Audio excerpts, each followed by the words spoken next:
Hello, hello, hello. This is Ross Bertel, faithful reader on the forums, coming to you at the start of the second and final week of Lifesigns spoilers. Starting off the week with another banger of a mission, Radi Encampment. So as far as the mission itself, it is very much what you see is what you get. Skills are plentiful in the affiliations that can attempt it. Even the Klingons in the Delta Quadrant are able to get this. Ferengi, not so much. But where you'll really get ahead is with special game text.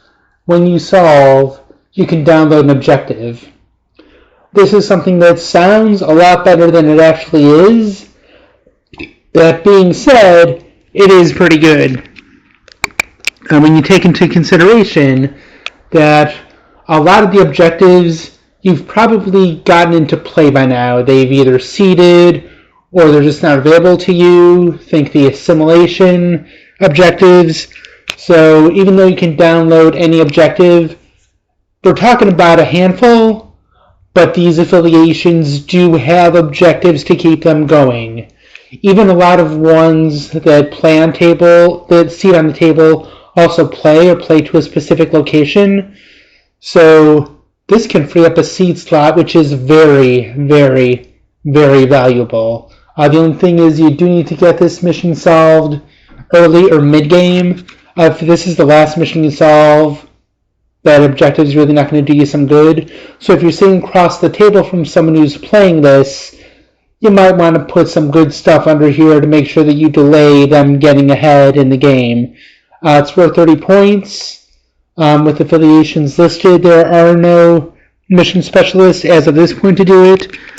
But yeah, this can get you set up. Organ theft. Just think what you need to get up and running, and it doesn't have to be the same objective. You can just see how the game is going. If they're playing Borg or something else that doesn't really lend itself to you shooting them, you don't have to do a battle-related objective. You could always pivot to one that'll help you solve the missions. So there is a lot of flexibility in this. There are some different directions you can go in. And yeah, all the affiliations do have ways to do it.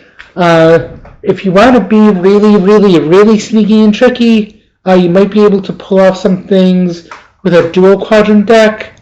I do not recommend that, but I'm sure it's possible, as the top players will prove to us in the next few weeks or months, because a lot of the Klingon original series cards are objectives. There's even a Romulan one, but that's not the case here.